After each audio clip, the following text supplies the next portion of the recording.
Today I'm going to be talking about drop-offs. I'm going to start with this knee-high ledge, which if you were to just roll down it, you might hit the skid plate, you might go over the bars, you might lose control. So what you want to do is carry the front tire from the top out to the ground to clear the skid plate.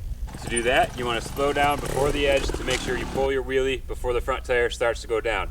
And you want to shoot your front tire for about as tall as the ledge is. That's the minimum of where your front tire should land. You should probably shoot for about as tall to twice as tall out into the flats to make sure you clear the skid plate and land nice and solid. Since the front tire doesn't really have to come up very much, the wheelie can be very small, very light, and just enough to carry the front tire to right where you want it to. Then when it lands, compress with your arms and knees to soak up the landing and land controllably and smooth. As the front tire drops, you should keep your body weight back over the rear fender. This keeps the front end from landing too hard and also keeps the rear end from kicking too far forward. When the drops get bigger, the most common way to do them is to wheelie off of the edge and land your rear tire first.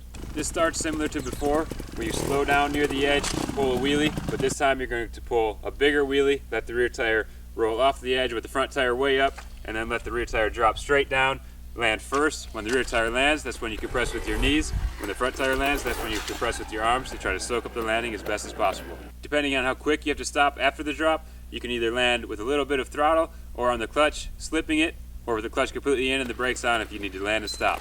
It doesn't really matter what gear you're in, first or second works, just whichever one is more comfortable for you to control your wheelies. If you have a very big drop with not a lot of room to stop, you want to make sure you go as slow as possible right on the edge, bring the front tire up nice and high, pause on the rear tire, let the front end start dropping, really get your body weight down and back over the rear fender, and then once the front tire's really starting to get low, then let the clutch out, smoothly try to drop the rear tire to the ground, and that'll make this for the slowest and softest drop.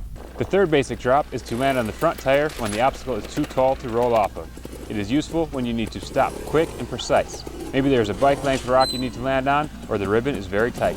This is kind of in the middle of both the other techniques. You start out very similar, but you want to be sure that you don't drop the front end too low and go over the bars, and you don't want to get too much of a wheelie and go too far. So you just wheelie enough to bring the front tire up and stay on the gas a little bit longer than you would if you're dropping the front tire straight down, but not as long as you would if you're trying to land rear tire first, and try to spot your landing with the front tire, land with the brakes on and the clutch in, and be ready to compress your arms when the front tire lands, and compress your knees when the rear tire lands, and hold the brakes tight to try to land and stop as short as possible.